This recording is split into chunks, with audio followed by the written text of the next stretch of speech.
wabarakatuh. Selamat pagi. Salam sejahtera kepada para peserta Resident Scientific Meeting KONAS 19 Perhati KL 2022. Saya Gina sebagai MC dan atas nama panitia juga mengucapkan selamat datang kepada para penguji yang terhormat, kepada Dr. Iwayan Sucipta, spesialis BKL Konsultan, kemudian kepada Dr. Lisa Aprianti, spesialis THT Konsultan, kemudian kepada Dr. Muyasaroh, spesialis THT BKL Konsultan. Untuk membantu sesi ini kami undang moderator dengan Dr. Iwayan Sucipta, spesialis THT BKL Konsultan. Kami persilakan untuk membantu acara. Terima kasih MC. Selamat pagi yang kami hormati para penguji Resident Scientific Presentation kelompok C2 berupa case report Dr. Lisa Aprianti, SPTHT Konsultan, kemudian Dr. Muyasaroh, SPTHT KL Konsultan. Pagi dok. Baik dokter, okay. Pagi ini ada 5 peserta. Nanti setelah satu peserta selesai melakukan presentasi, kita langsung melakukan tanya jawab dengan waktu 3 menit. Kita langsung saja mulai dari presentan pertama, yaitu Dr. Rio Budi Utomo dengan judul Scalping Aspiration in the Young Girl. Kami persilahkan Dr. Rio Budi. Assalamualaikum warahmatullahi wabarakatuh. Selamat siang. Terima kasih atas kesempatannya. Pada siang hari ini saya akan mempresentasikan sebuah laporan kasus yang berjudul dengan seorang anak perempuan yang teraspirasi jarum tol. Jadi pada kasus didapatkan seorang anak perempuan berusia 14 tahun dibawa oleh keluarganya ke IGD RSSA dengan keluhan teraspirasi jarum pentul sesaat setelah pasien menggigit jarum pentul dan saat mengganti kerudung. Jadi pasien saat itu terisak-isak dan tanpa sadar jarum pentul terhirup. Dan sesaat setelah teraspirasi, pasien merasakan batuk bertubi-tubi. Kemudian pasien merasakan rasa mengganjal di tenggorokannya dan pasien kemudian dibawa ke IGD RSSA. Dan sesaat di IGD RSSA didapatkan keluhan terasa mengganjal, terasa tertusuk di dada sebelah kiri. Kemudian pada pemeriksaan fisik didapatkan tanda vital dalam batas normal, keadaan umumnya cukup, kompos mentis, kemudian pada pemeriksaan telinga, hidung, tenggorok dalam batas normal, tidak tampak corpus alienum dan static circulation. Kemudian pada pemeriksaan toraks apelateral didapatkan proyeksi corpus alienum setinggi vertebra thoracalis 6 hingga 8 di belakang dari mediastinum dan sesuai dengan gambaran bronchus inferior kiri. Kemudian pada follow up pasien dilakukan tindakan bronkoskopi ekstraksi dengan menggunakan fleksibel dan rigid. Pasien dilakukan pembiusan dengan general anestesi. Kemudian pasien saat awal dilakukan bronkoskopi rigid dan di evaluasi tidak tampak corpus alienum pada main bronkus kiri. Kemudian bronkoskopi rigid dikeluarkan dan diganti dengan fleksibel bronkoskopi untuk evaluasi hingga bronkus lobaris inferior kiri dan tampak korpal di bronkus inferior lobaris kiri dan kemudian corpus alienum coba diekstraksikan. Namun saat coba diekstraksikan, corpus alienum tampak terlepas dan pasien mengalami desepsi. Kemudian bronkoskopi fleksibel dilepas, kemudian pasien distabilkan, dan sesaat setelah stabil, pasien kemudian dievaluasi kembali dengan menggunakan bronkoskopi rigid. Dan pada evaluasi bronkoskopi rigid, tampak korpal sudah berada di main bronkus kiri dan dilakukan ekstraksi dengan menggunakan forceps. Kemudian korpal tersebut berhasil diekstraksi dan setelah itu pasien dilakukan eksplorasi dengan menggunakan rigid bronkoskopi untuk melihat apakah ada komplikasi maupun apakah ada korpal tambahan. Kemudian untuk pada kasus didapatkan seorang anak perempuan datang dengan keluhan setelah sebelumnya batuk bertubi-tubi, kemudian terasa mengganjal di tenggorok, dan setelah itu pasien tidak merasakan batuk bertubi-tubi, tetapi hanya keluhannya rasa tertusuk di daerah dada sebelah kiri saat pasien sedang inspirasi maupun ekspirasi. Hal ini sesuai dengan literatur dikatakan bahwa saat fase awal pasien akan merasakan batuk bertubi-tubi, terutama jika benda asing didapatkan pada daerah laring, maka akan dapatkan keluhan batuk bertubi-tubi. Kemudian setelah itu tidak ada keluhan lain, hanya rasa tertusuk di daerah dada sebelah kiri. Tidak didapatkan palpatory double snap maupun pada auskultasi tidak didapatkan masih. Pasien dikatakan berada pada fase asimptomatik. Kemudian pada kasus juga didapatkan pasien dilakukan pemeriksaan fisik berupa X-ray apelateral. Hal ini sesuai dengan sesuai dengan korpalnya tersebut sendiri berupa metal, itu lebih mudah dievaluasi dengan menggunakan X-ray examination dengan posisi anteroposterior dan lateral. Kemudian pada kasus juga didapatkan proyeksi dari benda asing tersebut pada bronkus lobaris inferior kiri. Hal ini pada literatur dikatakan bahwa untuk kejadian korpal pada bronkus lobaris inferior kiri itu sangat kecil, sekitar 11%. Dikarenakan karena anatomi dari bronkus sendiri, di mana bronkus kiri itu memiliki sudut sekitar 45 derajat dan bronkus kanan itu lebih pada, yaitu 25 derajat. Kemudian pasien dilakukan fleksibel dan rigid bronkoskopi, di mana keduanya tersebut memiliki kekurangan dan kelebihan.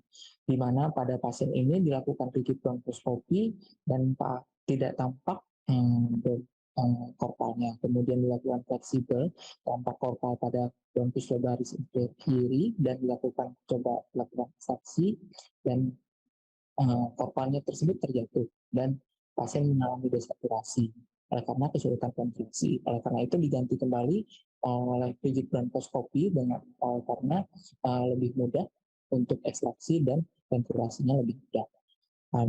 Kemudian konklusinya, jadi pasien didapatkan bahwa korpal pada bronkus lobaris inferior kiri itu sulit dilakukan ekstraksi dengan menggunakan rigid bronkoskopi. Oleh karena itu dilakukan kombinasi antara penggunaan rigid bronkoskopi dan fleksibel bronkoskopi sebagai metode yang lebih efektif untuk diagnostik dan terapi. Sekian dari saya, seperti mereka. Baik, terima kasih Dr. Priam Budi. Jadi kita lanjutkan pada sisi kedua, yaitu tanya jawab. Mungkin Dr. Buya Sarah atau Dr. Lisa, silakan. Ya, saya dulu boleh, Dok? Boleh, silakan Dok, silakan. Ya, terima kasih moderator. Selamat ya, Dr. Priya, siapa nih? Budi. Dr. Priya Budi. Priya Budi, ya, bagus sekali kasusnya. Tadi sudah disebutkan masuk jarum ke bronkus kiri sangat jarang ya. Jadi istimewanya di sini ya. Cuman saya bertanya nih, kenapa pakai fleksibel dan bronkoskopi? Kenapa tidak langsung bronkoskopi saja? Kemudian yang kedua, bagaimana kita membedakan sebelum ekstraksi itu membedakan apakah ini jarumnya itu di bronkus kiri atau di osofagus, bagaimana ya dok? Karena osofagus itu kan arahnya ke kiri juga. Monggo diterangkan karena kami agak bingung ini. Terima kasih dokter. Ya, terima kasih dokter atas pertanyaannya. Mohon izin menjawab. Jadi yang pertama itu di bronkus kiri itu karena memang untuk proyeksinya kenapa di bronkus dari keluhannya sendiri dokter. Jadi yang pertama pasien kan datang dengan keluhan batuk bertubi-tubi dokter. Jadi ketika ada keluhan tersebut kita langsung kecurigaan mengarah kepada bronkus dokter. Oleh karena pas kecurigaan masuk sudah mencapai laring karena itu refleks dari laringnya tersebut sehingga eh, ketika keluhannya sudah menghilang, kemungkinan bendanya tersebut sudah turun ke bawah, dokter. Mohon izin. Terus kemudian untuk dikonfirmasi dengan ronsen X-ray toraks lateral pun sama dan dari bacaannya pun di tampak bronkusnya itu di area posterior dari mediastinum, dokter. Jadi sesuai dengan jalur dari bronkus kirinya tersebut, dokter. Kemudian kenapa tidak dilakukan langsung dengan rigid? Jadi pertama kita lakukan percobaan eksplorasi dulu, dokter, dengan rigid bronkoskopi waktu itu. Kemudian pada saat dicoba dieksplorasi ternyata tidak tampak korpalnya, dokter, dan kecurigaannya karena korpalnya tersebut sudah di cabang bronkusnya tersebut, dokter. Jadi kita kesulitan untuk eksplorasi, dokter. Dan setelah tidak tampak, kita coba dengan fleksibel, dokter. Tuh. Jadi saat dilakukan eksplorasi dengan fleksibel bronkoskopi, saat itu tampak pada sudah mencapai lobus inferior kiri, dokter. Tuh. Ya, terima kasih. Jadi intinya ini dengan bronkoskopi tidak mencapai bendanya gitu ya? Iya, dokter. Sehingga Karena dialihkan ke fleksibel. Dari sejak pertamanya apakah tidak diperkirakan itu? iya, dokter. Jadi sudah coba kami perkirakan. Jadi saat coba dimasukkan ternyata ukuran dari rigid bronkoskopi yang kami ada itu lebih besar, dokter, sehingga tidak bisa mencapai dari lobus inferior kirinya tersebut, dokter. Oh, gitu ya. Iya, terima kasih sekali. Bagus sekali jawabannya. Cuman saya membayangkan kalau tidak diperkirakan dari awal, kalau tidak mempunyai fleksibel, terus bagaimana begitu loh. Karena tidak semua punya fleksibel ya. Hanya itu saja sih. Oke, terima kasih, Dokter Wayan. Oke, terima kasih Dr. Musalam. Bagus pertanyaannya. Kemudian jawabannya juga pas. Saya ingin jawab satu aja. Ini kan kasus emergensi. Nah, dari kejadian itu sampai dilakukan tindakan itu berapa lama kira-kira? Ya, dokter.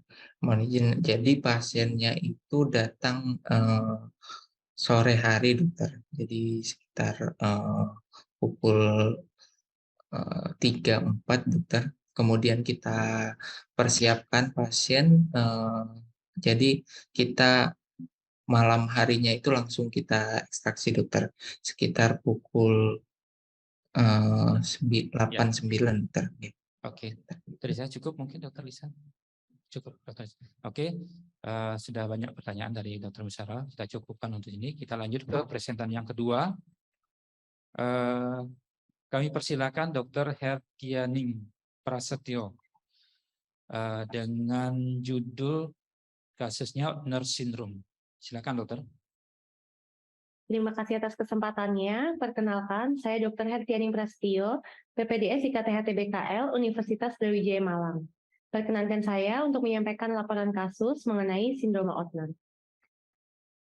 Sindroma Ottner atau sindroma kardiovokal merupakan kondisi langka yang ditandai dengan suara parau akibat kelumpuhan nervus laringeus sekuler kiri yang berhubungan dengan penyakit kardiovaskular. 1% sampai 3% kasus suara parau eksalaring terkait dengan sindrom Ottner. 1,5% sampai 6,3% dari semua etiologi kelumpuhan pita suara unilateral merupakan akibat dari sindroma Ottner. Kelainan ini berpotensi mengancam nyawa dan memerlukan perawatan segera. Insiden sindrom Ottner ini sangat jarang terjadi dan seringkali tidak terdiagnosis. Kasus ini jarang ditemukan pada anak dengan kelainan jantung karena biasanya dokter akan lebih terfokus dengan kelainan jantung utamanya. Insiden dan penelitian mengenai sindrom Ottner masih sedikit, sehingga sindrom ini perlu untuk dikaji lebih dalam. Kasus kali ini datang dari bayi laki-laki usia 10 bulan yang dibawa oleh orang tuanya karena keluhan sesak nafas. Ibu pasien juga menyampaikan pasien terbatuk dan tersedak saat menyusu, pasien minum sedikit ketika menyusu, dan sering terlihat sesak saat menyusu. Ibu pasien juga mengatakan pasien mengorok saat tertidur. Pasien lahir normal di bidan dengan usia kandungan cukup bulan dan berat badan lahir cukup, pasien menangis pelan sejak lahir. Pada pemeriksaan fisik, dari auskultasi didapatkan pemeriksaan jantung suara 1 lebih besar dari suara 2 tanpa ada murmur maupun galop, suara paru vesikular dengan pemeriksaan fisik lain dalam batas normal. Pemeriksaan ronsen dada didapatkan hasil pneumonia dan kardiomegali dengan peningkatan vaskular curiga left to the right sun. Pemeriksaan CT scan kepala didapatkan adanya perdarahan subarachnoid, hidrosefalus, dan mikrosefalik. Pemeriksaan CT scan toraks didapatkan hasil ground gas opacity dengan penebalan septa interlobalis dengan dilatasi vaskular pulmonal et causa edema pulmonal, emfisema paraseptal paru bilateral, kardiomegali dengan peningkatan curakan vaskular pulmonalis suspek close to the right sun. Pemeriksaan ekokardiografi didapatkan hasil adanya regurgitasi mitral dan atrial septal defect sekundum sedang. Pada pemeriksaan rinofaringolaringoskopi didapati hasil paralisis kondovokalis sinisa tipe adduksi.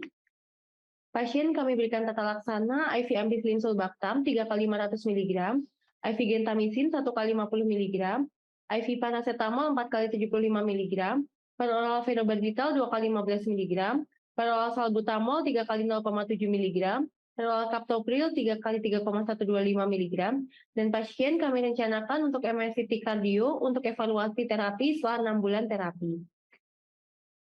Faktor yang mempersulit dari penegakan diagnosis sindrom Ottner ini adalah tidak adanya gejala yang khas pada sindrom Ottner. Gejala yang mungkin muncul ditimbulkan dari kelainan jantung yang mendasari, seperti dyspnea, tachypnea, kesulitan menyusu seperti pada kasus, dan distress nafas. Pemeriksaan fisik pada pasien menunjukkan pasien dalam keadaan gizi baik. Tidak ada pemeriksaan fisik yang khas pada pasien dengan sindrom Ottner. Kelainan pada pemeriksaan fisik akan tergantung dari beratnya kelainan jantung yang mendasari. Ronsen dada dilakukan untuk mencari penyebab dari keluhan sesak nafas. Pada pasien dengan sindrom Ottner, dapat ditemukan hasil ronsen dada berupa kardiomegali atau pembesaran jantung, pletora atau peningkatan curakan vaskular, maupun oligemia berupa penurunan curakan vaskular, yang merupakan tanda adanya kelainan jantung kongenital. Kardiomegali yang ada pada pasien merupakan tanda adanya kelainan jantung kongenital dan tanda gagal jantung pada pasien. Pemeriksaan rinofaringolaringoskopi dilakukan untuk menilai kondisi anatomis, pergerakan, dan posisi kondak vokalis selama respirasi dan fonasi. Pada sindrom Ottner, didapati adanya paralisis kondak vokalis unilateral akibat dari terdesaknya nervus laryngeus sekuren kiri. Secara anatomi, dalam perjalanan di mediastinum, nervus laryngeus sekuren kiri akan berjalan melewati suatu area aortic triangle yang dibentuk dari arteri pulmonal, arcus aorta, dan ligamentum arteriosum. Jarak aorta dengan arteri pulmonal kiri hanya 4 mm pada tempat ini, sehingga membuat saraf ini sangat rentan untuk cedera, yang salah satunya karena kompresi antara dilatasi arteri pulmonal kiri dengan aorta atau ligamentum arteriosum.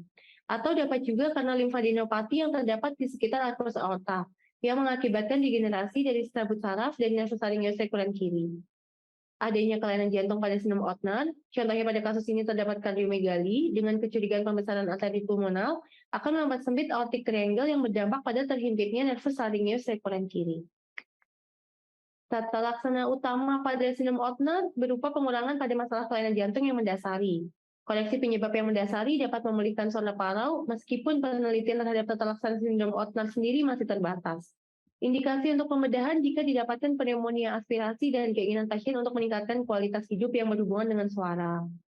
Dengan observasi yang dilakukan selama 6-12 bulan, masih ada kemungkinan untuk kondak vokalis akan kembali pulih dengan sendirinya.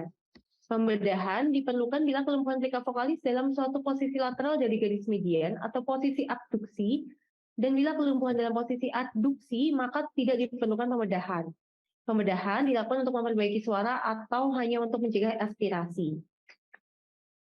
Pada kasus ini, pasien kami memberikan ampicillin dan gentamicin untuk tata laksana pneumonia. Tata laksana terkait kardiomegali, pasien diberikan fenobarbital, salbutamol, dan captopril. Selanjutnya, pasien dijadwalkan untuk MRCT jantung evaluasi 6 bulan setelah pengobatan.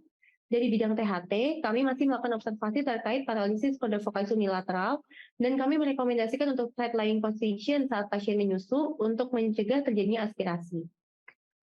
Kesimpulan, tangisan yang abnormal dapat menjadi dasar untuk kita mencurigai adanya penyakit yang diderita oleh seorang bayi baru lahir, di mana tangisan yang lemah diikuti oleh adanya keluhan mengorok, kebiruan, atau kesulitan menyusu, dapat dicurigai adanya kelainan jantung, termasuk kecurigaan adanya sindrom Ottner.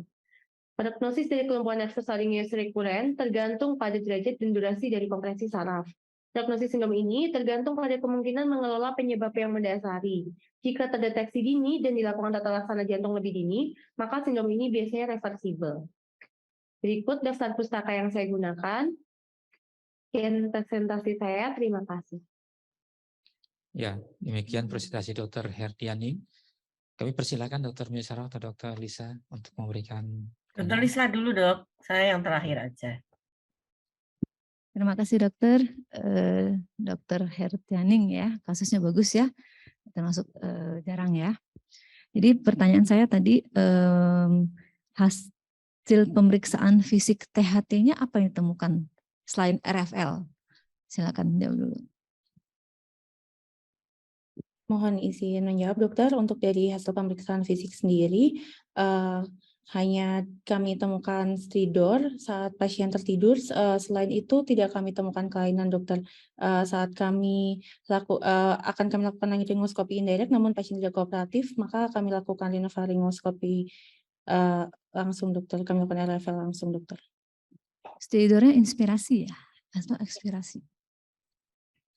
Stridor yang ditemukan inspirasi atau ekspirasi? Dokter, stridor yang kami temukan stridor inspirasi dokter.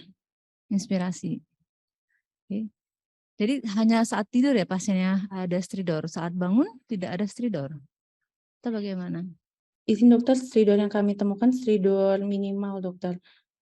Sebenarnya lebih terdengar saat pasien tertidur dokter.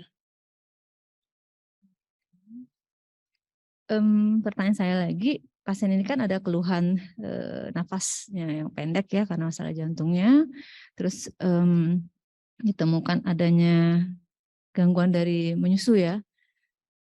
Kira-kira ada nggak terapi lainnya selain pemberian antibiotik dan observasi rencana MRI untuk masalah ini? Karena kalau misalnya aspirasi tadi, mungkin akan pneumonianya nggak akan selesai karena ada aspirasi terus gitu. Apa kira-kira terapi lain yang mungkin bisa membantu mencegah komplikasi selama pasien ini diobservasi? Baik dokter, izin dokter untuk tata laksana sindrom Ottner sendiri itu sebenarnya yang terbaik itu reinervasi. Namun karena belum ada tata laksana reinervasi tersebut, tata laksana berikutnya yang mungkin bisa dilakukan adalah injeksi laring.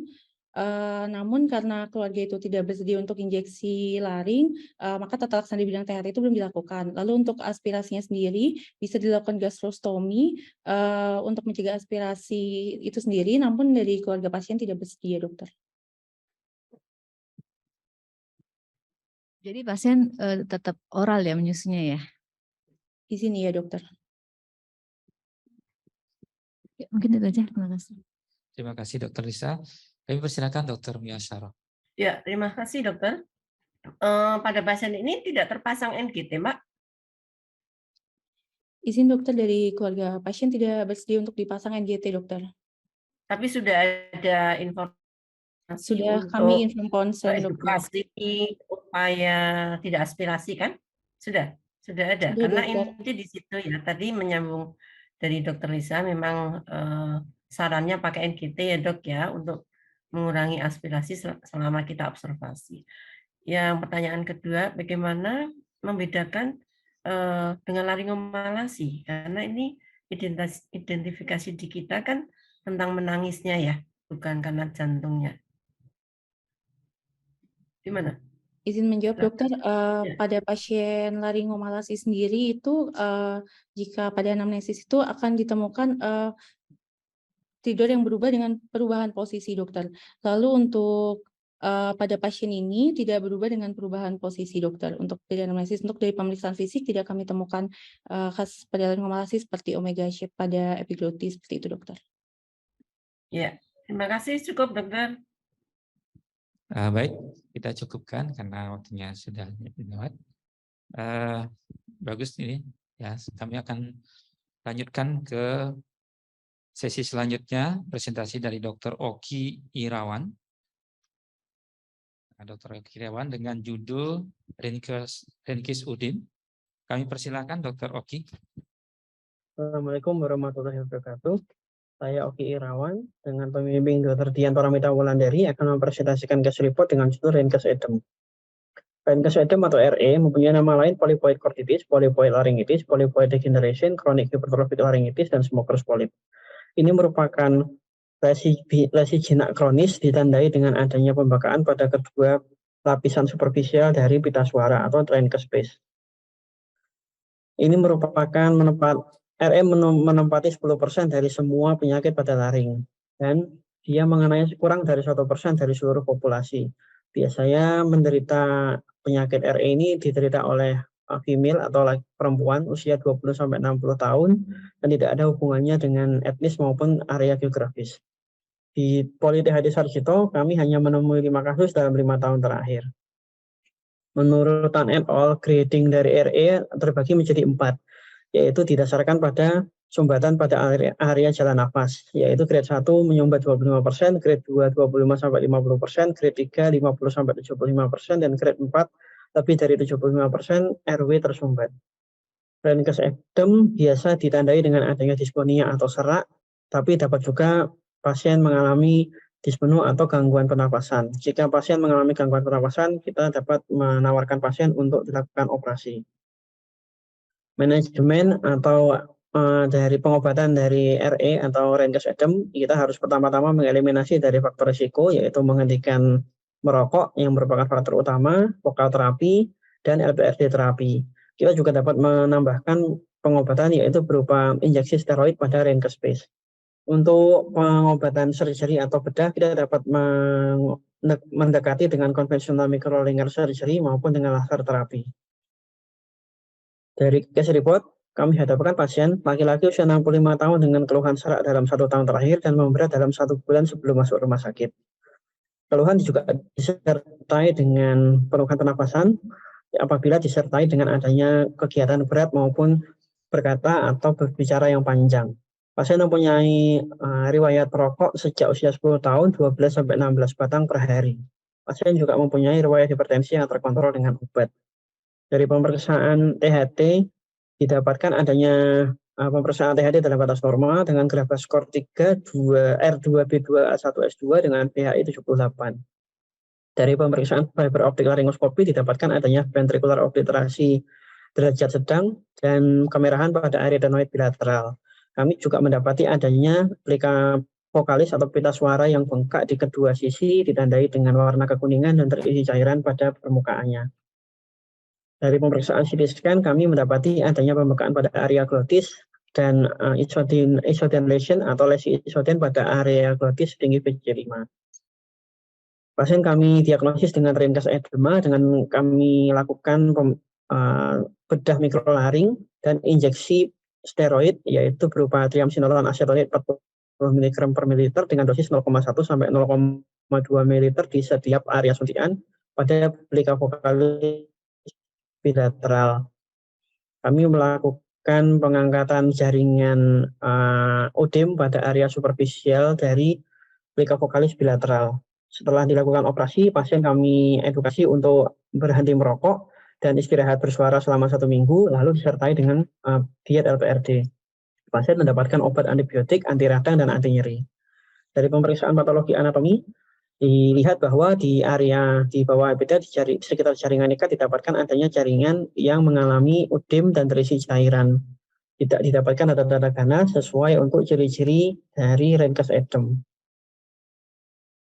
Dari follow up pasien sebelum operasi, 7 hari setelah operasi dan 30 hari setelah operasi didapatkan adanya perbaikan signifikan dari keluhan serak pasien. Ditandai dengan PHI skor yang membaik dari sebelum operasi 78 menjadi 5 dan grafasnya G3 R2B2A1S2 sebelum operasi menjadi G2 R1B1A1S2 setelah operasi. Dari pencarian literatur, kami mencari dari PubMed dan Google Scholar didapatkan 3049 literatur, kami melakukan inklusi dan eksklusi pada literatur tersebut, didapatkan adanya 2 literatur yang paling mendekati atau paling cocok untuk case report kami, yaitu Dewan et al. Tahun 2022 dan Takaluk dan Tankeler tahun 2019. Dari pasien ini kita mendapati adanya pasien usia 65 tahun laki-laki dengan resiko pasien mengalami merokok atau pasien sudah merokok selama 55 tahun sebanyak 12-16 batang per hari. Tapi dari literatur didapatkan bahwa biasanya pasien dengan meringkas edem itu dialami oleh perempuan. Ini dapat terjadi pada laki-laki karena pasien pada perempuan itu biasanya lebih sensitif jika ada perubahan suara pada dirinya, sehingga pasien lebih sering memeriksakan diri dibandingkan laki-laki. Pada pasien ini kita mendapati adanya serak selama 1 tahun dan dia juga mengalami kesulitan berbicara, kesulitan bernapas jika memang berbicara dalam jangka waktu panjang, dan didapatkan adanya edem pada kedua pita suara sesuai dengan pembahasan pada literatur.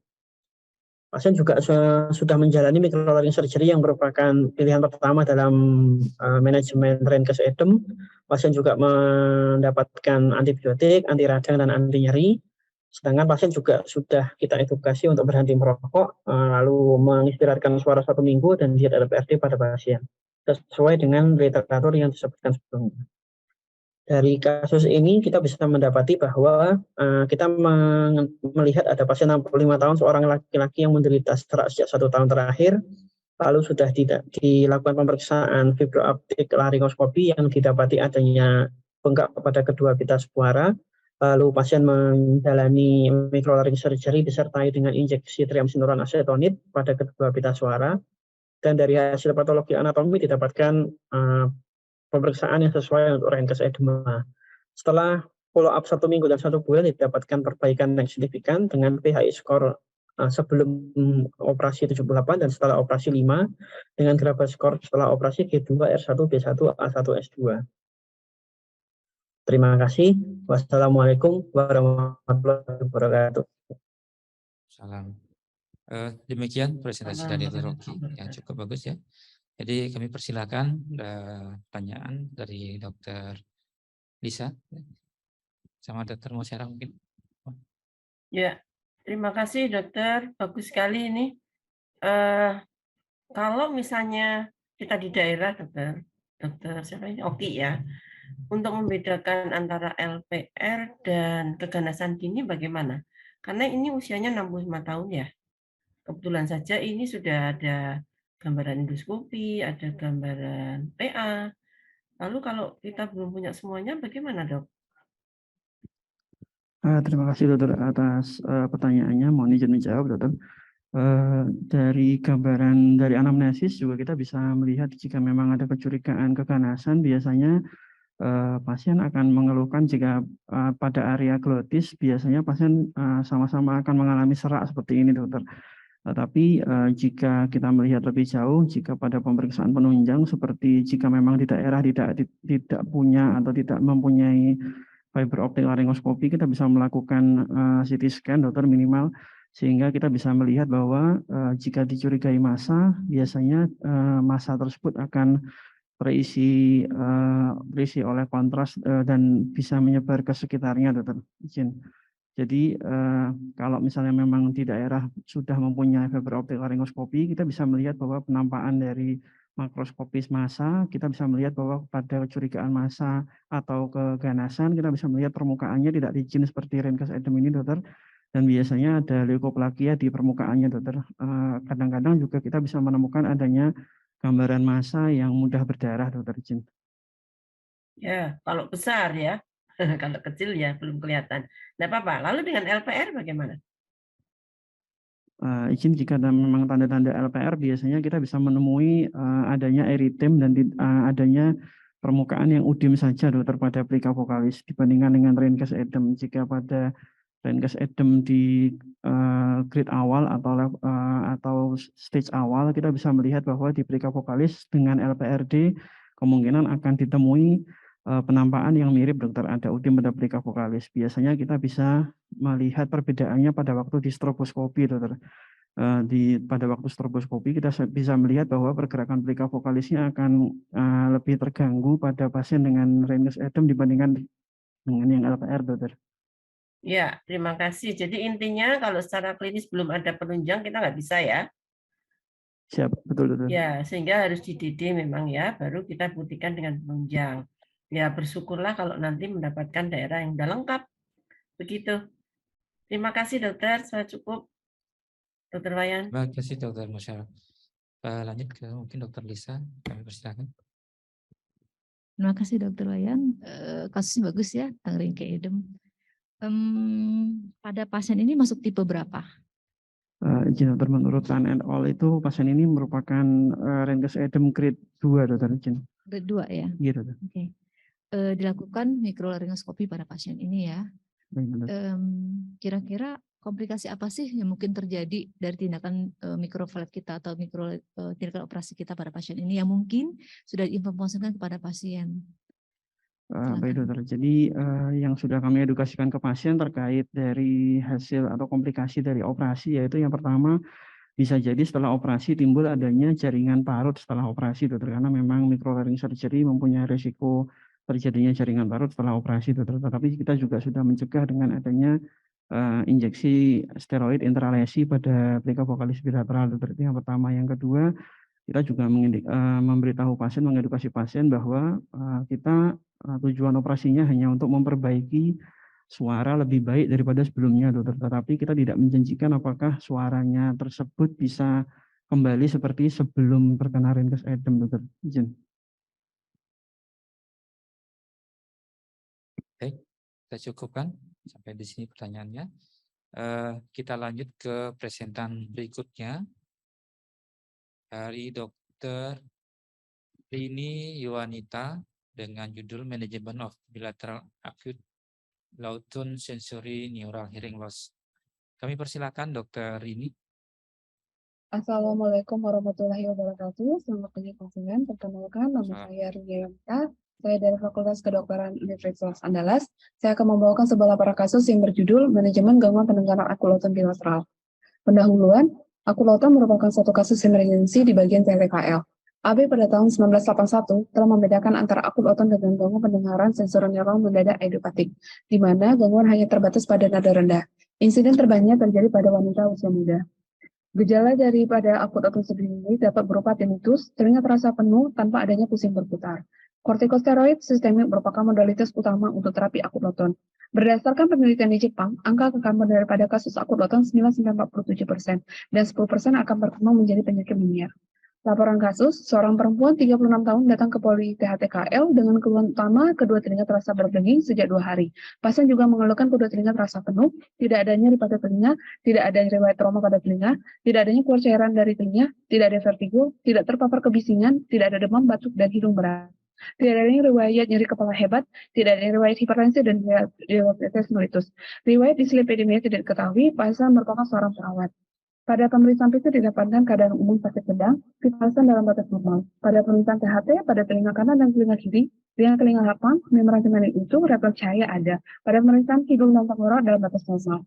Pada pemeriksaan penala 5 frekuensi didapatkan pesan gangguan pendengaran sensorineural pada nada rendah pada kedua telinga. Pada pemeriksaan keseimbangan dan nervus facialis tidak ditemukan kelainan. Diagnosa kerja ditegakkan dengan gangguan pendengaran sensorineural nada rendah akut bilateral. Diagnosa banding penyakit menier dan tuli mendadak. Rencana akan dilakukan pemeriksaan laboratorium dan pemeriksaan audiometri. Pada audiogram, terdapat penurunan mendengar pada frekuensi nada rendah, yaitu 42,5 desibel pada kedua telinga. Pada laboratorium didapatkan kesan dislipidemia. Diagnosa ditegakkan dengan gangguan pendengaran sensorineural nada rendah, akut bilateral, dan dislipidemia. Manajemen pada pasien ini dilakukan istirahat total dengan diberikan terapi oksigen 4 liter selama 15 menit setiap 6 jam. Dan terapi cairan, injeksi vitamin C, injeksi mecobalamin, vitamin B kompleks, simvastatin, dan diberikan metilprednisolon yang diberikan dosis awal 48 mg selama 5 hari diturunkan secara bertahap. Pada follow up 1 minggu setelah terapi, keluhan berkurang, penala 5 frekuensi didapatkan gangguan pendengaran sensorineural nada rendah pada kedua telinga. Dengan hasil audiometri, itu penurunan ambang dengar pada nada rendah 28,3 desibel pada kedua telinga. Pada follow-up minggu kedua, tidak didapatnya keluhan tinnitus dan telinga terasa penuh. Penalaran 5 frekuensi dalam batas normal, audiogram menunjukkan perbaikan ambang dengar pada nada rendah, yaitu 23,3 desibel pada telinga kanan dan 25 desibel pada telinga kiri. Didapatkan perbaikan yang komplit. Pada follow-up 1 tahun setelah pengobatan, pasien mengeluhkan tinnitus kembali. Penala 5 frekuensi didapatkan hasil gangguan pendengaran sensorineural pada nada rendah. Audiogram didapatkan penurunan ambang dengar nada rendah, yaitu 35 desibel pada telinga kanan dan 38,3 desibel pada telinga kiri. Pasien dianjurkan untuk dilakukan terapi, namun pasien menolak. PICO populasi pada pasien akut loton bilateral, intervensi kortikosteroid sistemik, dan membandingkan kortikosteroid dan diuretik. Hasil meningkatnya audiogram pada kasus akut loton dan mengurangi komplikasi. Metode yang digunakan pencarian literatur dengan cara concurrent database, PubMed, dan Google Scholar. Kata kunci yang digunakan akut loton, kortikosteroid, idiopatik, dan sensorineural. Data inklusi, terapi akut loton dengan steroid, manajemen akut loton steroid kombinasi dengan diuretik. Data eksklusi, akut loton dengan Meniere, akut loton dengan kombinasi vertigo, dan juga literatur yang lebih dari 10 tahun. Strategi pencarian didapatkan 105 literatur dan hasil akhir adalah 1. Diskusi, pasien dengan keluhan tinnitus dan telinga terasa penuh, juga penurunan pendengar pada nada rendah, tanpa ada pusing berputar, akan didiagnosa dengan akut loton. Zhu menyatakan akut loton dapat didiagnosa secara tersendiri. Pada penelitian Yoshida, akut loton merupakan kasus yang terbanyak pada wanita usia muda. Kim juga menyatakan lebih banyak terjadi pada wanita dengan usia rentang 40 tahun, pada pasien wanita dengan usia 36 tahun. Taki dan kawan-kawan juga menyatakan akut loton tanpa vertigo berbeda dengan gangguan pendengaran sensorineural lainnya.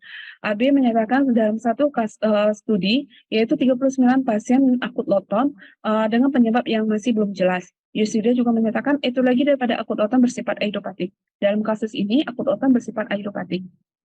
Pada penelitian Yoshida, pemberian steroid sistemik atau kombinasi steroid dengan diuretik dapat diberikan pada kasus akut loton. Zhu juga menyatakan kalau tidak ada perbedaan yang signifikan antara pemberian kortikosteroid dan kortikosteroid kombinasi diuretik. Pada 8 kasus diberikan kortikosteroid tanpa diuretik. Choi dalam penelitiannya, terapi metilprednisolon dimulai dengan dosis 40 mg selama 3 hari yang diturunkan secara bertahap sehingga memberikan hasil yang baik. Pada laporan kasus diberikan terapi metilprednisolon dengan dosis awal 48 mg yang diturunkan secara bertahap dikombinasikan dengan beberapa terapi lainnya. Pasien mengalami perbaikan dan peningkatan daripada ambang dengar. Chang dan kawan-kawan juga menyatakan interval daripada waktu munculnya gejala akan mempengaruhi ambang pendengaran pada bulan pertama. Pada laporan kasus, gejala muncul 2 hari sebelum pengobatan dan terdapatnya peningkatan ambang dengar terjadi setelah 2 minggu pengobatan. Ron dan kawan-kawan juga menyatakan kekambuhan terjadi pada 12 bulan pertama setelah pengobatan diberikan, akan berkorelasi dengan hasil terapi awal. Pada laporan kasus terjadi kekambuhan setelah 1 tahun pengobatan. Kesimpulan, akut loton merupakan salah satu kegawat daruratan di bagian TTKL yang memerlukan penanganan segera, sehingga prognosis akan lebih baik. Kortikosteroid merupakan terapi utama dan dapat dikombinasikan dengan obat lain sebagai terapi tambahan. Evaluasi harus tetap dilakukan baik jangka panjang maupun jangka pendek. Terima kasih. Baik, demikian presentasi dari dokter ini. Kita lanjut tanya jawab. Kami persilakan dokter Mia Sarah. Ya, terima kasih dokter. Bagus sekali ya Mbak, selamat. Ini kambuh ya pasien ini ya, dalam 1 tahun. Kira-kira kekambuhannya karena apa pada kasus ini? Kemudian agar tidak kambuh lagi, itu pencegahannya bagaimana dok? Baik dokter, terima kasih atas pertanyaannya. Izin menjawab dok. Untuk dari kasus ini dok, memang terjadi kekambuhan setelah follow up 1 tahun. Ini disebabkan karena pasien merupakan seorang tenaga medis dok yang memiliki tugas banyak pada shift malam dan juga memiliki stres yang cukup tinggi dok, sehingga akibat daripada stres tersebut bisa menyebabkan dari gangguan vaskular daripada koklea, karena diketahui koklea sendiri memiliki pembuluh darah yang lebih diameternya lebih kecil pada daerah apex, Dok. Daerah apex sendiri merupakan tempat pendengaran yang untuk nada rendah, Dok. Sehingga stres ini akan menyebabkan tersumbatnya atau gangguan dari vaskular atau arteri daripada di koklea itu sendiri, Dok. Dan untuk pencegahan dari kasus ini kita edukasi kepada pasien, di mana di sini juga pasien sebelumnya memiliki riwayat daripada kolesterol, Dok. Kolesterol atau dislipidemia sendiri merupakan faktor resiko daripada terjadinya gangguan daripada metaboliknya, Dok, yang akan dapat menyebabkan tersumbatnya daripada arteri tersebut, Dok. Ya, intinya terkait dengan hiperlipidemi ya. Kemungkinan Iya, juga dia tidak patuh minum obat bisa jadi ya Betul, untuk Dok. kekambuhannya, sehingga untuk pencegahannya edukasi untuk minum obat teratur misalnya begitu, atau diet Iya. makanan yang sesuai gitu ya. Itu, Dok. Terima kasih, cukup untuk saya, Dokter. Terima kasih Dokter Masa. Kami lanjut ke Dokter Lisa. Terima kasih Dokter Wayan. Dokter ini ya, kasusnya Iya, Dok. menarik ya. Yang ingin saya tanyakan, apa perbedaan tata laksana pada kasus Anda yang akut low tone sensorineural hearing loss dengan sudden deafness? Bedanya apa tata laksananya? Terima kasih. Baik, Dok. Untuk tata laksana sendiri, kalau kita di akut low tone, kita dapat memberikan terapi kortikosteroid dan juga dapat diberikan terapi kombinasi steroid dengan diuretik. Di mana tata laksana untuk dari akut low tone juga kita dapat melakukan terapi modifikasi dengan diet, Dok, untuk pencegahan atas kekambuhannya. Tapi kalau untuk daripada sudden deafness tidak jauh berbeda, Dok, untuk terapi daripada terapi akut low tone-nya, Dok. Tapi untuk ditekankan kalau untuk akut low tone kita tambahkan dengan terapi untuk dietnya sendiri, Dok.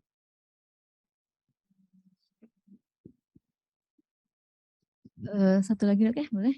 Alasan kenapa tidak diberikan diuretik apa, Dok? Karena Pada pasien ini. izin, Dok, menjawab, Dok.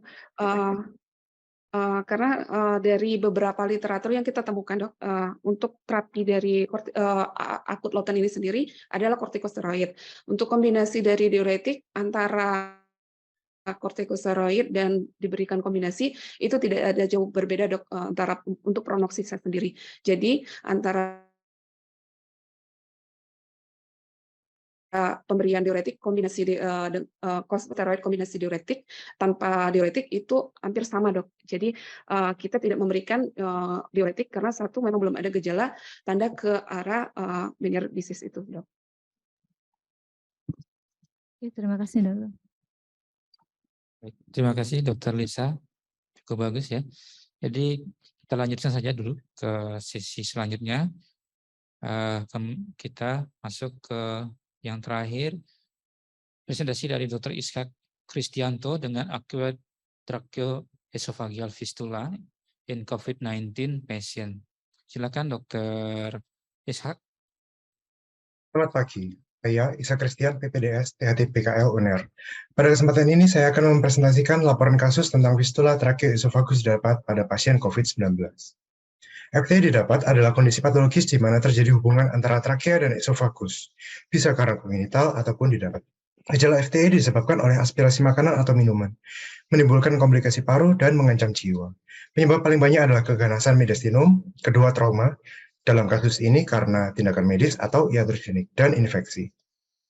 Tindakan-tindakan iatrogenik antara lain prosedur operasi pada trakea atau esofagus, pemasangan stent esofagus, endoskopi, trakea esofagus, ekokardiografi transesofagus, intubasi terkait tekanan cuff ETT dan percutaneous dilational tracheostomy. Faktor lain yang dapat menimbulkan FTE didapat yaitu keadaan umum buruk, hipotensi, diabetes mellitus, pemakaian NGT, dan intubasi lama. 3 komorbid terbanyak pada pasien COVID-19 adalah hipertensi, obesitas, dan diabetes. Komorbid tersebut memperbesar kemungkinan diperlukan penggunaan ventilator, yang berisiko dapat menimbulkan lesi trakea full thickness sampai timbulnya FTE didapat. Laporan kasus, wanita usia 47 tahun dengan keluhan batuk disertai sesak saat menelan. Keluar cairan dari bekas luka operasi, tracheotomi, cairan liur campur dengan makanan atau minuman tanpa disertai darah, riwayat diabetes mellitus tipe 2 lebih dari 5 tahun, dengan konsumsi glimepiride dan metformin kemudian diganti dengan insulin. Dari gambar berikut, kita dapat mengetahui riwayat tindakan medis yang diterima pasien selama perawatan di rumah sakit. Area abu-abu, perawatan selama di RIK, ruang isolasi khusus, dan area putih di ICU. Dari pemeriksaan fisik leher didapatkan panah hijau, menunjukkan luka bekas operasi PDT, terdapat sekret seperti saliva, tidak ada darah, tidak ada pus. Lingkaran kuning menunjukkan luka bekas CVC baik, tidak ada sekret, darah, maupun pus. Dilakukan pemeriksaan TNE yang menunjukkan fistula yang menghubungkan lumen esofagus dengan trakea dengan diameter terbesar sekitar 1 cm. Tepi fistula licin letaknya 25-26 cm dari nostril. Gambar 4A menunjukkan rekonstruksi 3D airway dari fistula ditunjukkan oleh panah hijau. Gambar 4B dan C menunjukkan potongan sagital dan aksial MSCT yang memperlihatkan fistula sepanjang 1,1 cm kali 4 mm di sisi anterolateral kanan dinding esofagus. Letaknya setinggi vertebra cervical 7 sampai torakal 1. Metode yang digunakan adalah pencarian literatur dengan di Cochrane, PubMed, dan Fingerling. Dengan kriteria inklusi, FTE didapat pada pasien COVID, ditulis dalam bahasa Inggris, dan dapat diakses naskah lengkapnya. Dari hasil pencarian ditemukan 6 kasus yang serupa. Didapatkan 6 literatur laporan kasus dengan kesimpulan 5 diantaranya ditegakkan dengan CT scan dan endoskopik, baik bronkoskopi maupun esofagoskopi. Hanya 1 yang ditegakkan dengan CT scan saja. Diskusi kasus wanita usia 47 tahun, ras Jawa, mengulit Melayu, sesuai dengan literatur yang mengatakan bahwa FTE dapat terjadi pada semua ras dan usia. Dengan usia lanjut, berisiko lebih tinggi. Pasien COVID wanita berisiko lebih tinggi terjadinya FTE didapat. Keluhan tersedak saat setelah makan atau minum, disertai keluar sekret saliva pada luka bekas PDT. Keluhan pertama kali dirasakan saat PDT dilepas, NKT dipertahankan untuk mencegah distensi lambung dan intake nutrisi. Ini sesuai dengan literatur yang mengatakan gejala FTE didapat, yaitu onosign, batuk saat menelan, disfagia akut, sesak, parau, tanda aspirasi, infeksi paru, dan lain-lain. Komplikasi yang timbul dapat mengancam jiwa. Pada pasien ini dapatkan distensi lambung karena terpakai NKT, tanda-tanda lain tidak muncul karena tertutupi oleh gejala COVID-19. Menurut literatur, 21% pasien COVID memerlukan perawatan ICU dengan rata-rata lama perawatan 7-8 hari. 69% diantaranya memerlukan ventilator dengan durasi 10-22 hari dengan tingkat mortalitas 43-74%. Rata-rata pemakaian ETT 10 hari dan kanul trakeostomi 11 hari. 13% diantaranya menderita FTE didapat. Pada kasus ini, durasi pemakaian ETT adalah 15 hari dan PDT selama 45 hari. COVID yang menyebabkan ARDS berat, memerlukan ventilator, dan total perawatan lebih dari 70 hari dan memerlukan tindakan yang berisiko tinggi terjadinya FTE didapat. Sesuai dengan literatur sebelumnya yang mengatakan bahwa penundaan trakeostomi berisiko tinggi terjadinya lesi trakea atau bahkan FTE didapat. Ada 2 tindakan yang dicurigai menyebabkan fistula, yaitu dari ETT dan PDT. Sesuai dengan literatur yang mengatakan kaf ETT maupun PDT yang tinggi dapat menyebabkan iskemik dinding trakea, nekrosis, dan membentuk fistula. Karena keterbatasan alat saat itu, sehingga pengukuran kaf ETT, PDT di RIK tidak dapat dilakukan. Saat pertama kali dilakukan pengukuran adalah saat di ICU, yaitu 80 cm H2O. Ini sejalan dengan literatur yang mengatakan tekanan kaf di atas 50 cm H2O dapat menyebabkan oklusi profusi total dinding trakea yang menyebabkan erosi mukosa, iskemik, nekrosis, ulcerasi, sampai timbulnya fistula. PDT dilakukan setelah 15 hari pemakaian ETT. Karena komplians paru yang buruk, kaf PDT tetap dikembangkan untuk mencapai oksigenasi yang maksimal. Pada pasien ini juga jadi hipoksia karena ARDS dan shock sepsis yang dialami karena COVID yang berat. Literatur juga mengatakan hipoksia jaringan juga turut serta dalam proses kerusakan mukosa trakea. Faktor predisposisi menurut literatur yang sesuai dengan kondisi pasien adalah keadaan umum yang buruk, infeksi saluran pernafasan, diabetes, prolonged ventilator, dan penggunaan NG. Pemeriksaan penunjang yang dilakukan pada kasus ini adalah TNE dan MSCT. Sesuai dengan literatur yang mengatakan bahwa diagnosis FTE ditegakkan melalui CT scan, esofagogram dengan barium kontras, dan endoskopi. Namun pada kasus ini tidak dilakukan esofagogram dengan kontras karena risiko aspirasi yang besar. Endoskopi adalah penunjang yang terbaik untuk menegakkan FTE didapat. Hasil TNE dan MSCT menunjukkan fistula yang menghubungkan lumen trakea dan esofagus 25-26 cm dari nostril, diameternya 0,4 sampai 1,1 cm setinggi vertebra cervical 7 sampai torakal 1. Ini sesuai dengan literatur yang mengatakan bahwa lokasi FTE didapat paling banyak terdapat di trakea dan esofagus. Pada kasus ini sangat disayangkan keadaan pasien yang memburuk karena komplikasi dari pneumonia dan aspirasi dari refluks berulang. Literatur juga mengatakan tingkat mortalitas dan morbiditas pasien FTE didapat sangat tinggi. Kesimpulannya, pasien COVID dengan ventilator sangat rentan terjadi lesi trakea, khususnya FTE didapat. Gejala khasnya yaitu ono sign dengan riwayat medis dan komorbid yang dimiliki mengarah ke diagnosis FTI didapat. Dengan gold standard penunjang adalah endoskopi. Mortalitas dan morbiditas FTE yang didapat sangat tinggi. Terima kasih. Baik, terima kasih Dr. Ishak. Kita lanjut tanya jawab. Kami persilakan Dr. Muyasaro. Ya, terima kasih dokter. Bagus sekali ya Pak Ishak. Terima kasih, selamat. Ya, ini sebetulnya kalau saya mendengar tuh garis besarnya dari tindakan ini ya, ET sama PDT ya, bukan karena COVID-nya ya. Ya dok? Ya dok, jadi pada pasien ini memang faktor terbesarnya karena iatrogenik, karena tindakan yang berisiko tinggi terjadinya TEF. Tapi COVID sendiri juga menyumbang hipoksia dok, karena RDS yang berat pada pasien ini. Dok. Oh, gitu ya. Lalu bagaimana untuk mencegah agar tidak terjadi seperti ini? Ini kan memang sudah terjadi ya. Bagaimana kalau misalnya ada pasien yang kondisinya hampir sama dengan seperti ini, apa yang bisa kita lakukan untuk mencegah tidak terjadi fistula?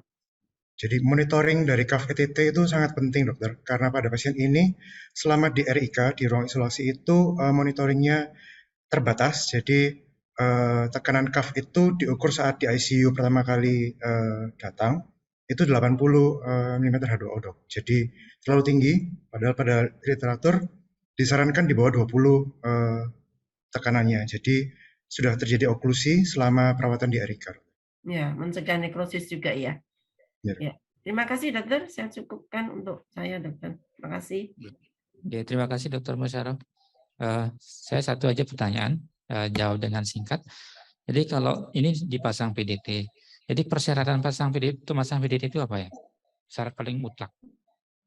Intubasi lama dokter, pada pasien ini 15 hari dipasang intubasi. Untuk mencegah intubasi lama, jadi dipasang PDT pada pasien ini. Kemungkinan juga maksudnya prosedurnya pada saat melakukan PDT itu apa yang paling yang kita perhatikan, apa yang kita lakukan?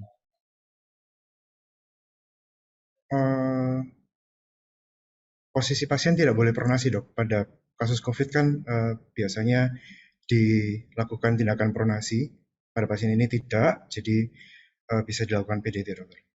Oke. Terima kasih. Mungkin Dr. Lisa ada tambahan? Saya bertanya, jadi kemungkinan curiga karena pemakaian CAF ya, CAF yang melebihi tekanan yang seharusnya pada ETT-nya ya, waktu masa intubasi ya. Dua-duanya. Saya ingin bertanya, apakah sama posisi CAF ETT dan posisi CAF kanul trakeostominya? Enggak, maksud saya, jadi kan kita bisa memperkirakan ini nih karena yang mana gitu, apakah sama posisi CAF ETT pada dan posisi CAF pada trakeostomi di trakea. Ya, silakan. Kalau pada kasus ini lebih curiga pada CAF PDT dokter, karena untuk posisi CAF ETT itu terlalu rendah dok. Jadi posisi ini di vertebral cervical 7 sampai torakal 1 itu lebih cocok untuk CAF PDT dokter. Ya, jadi kayaknya bukan PDT-nya ya. Bisa jadi juga bukan karena CAF-nya ya, karena kan blind ya. Pasang PDT itu blind. Atau pakai panduan endoskopi waktu masang ya? Tidak dok, karena dilakukan di RIK, jadi oleh TS anestesi, jadi tidak dilakukan dengan endoskopi.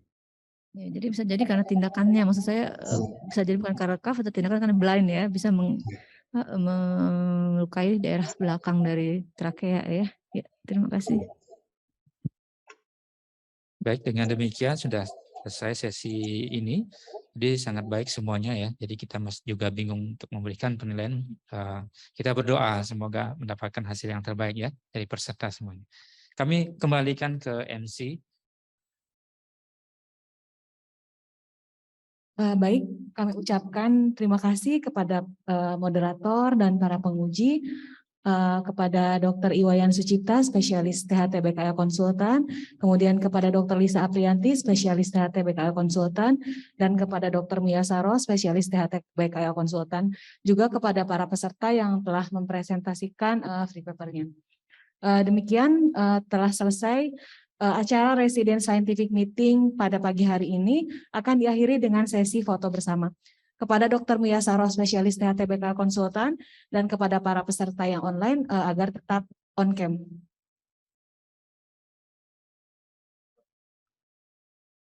Ya, kita mulai hitungan ketiga, 1.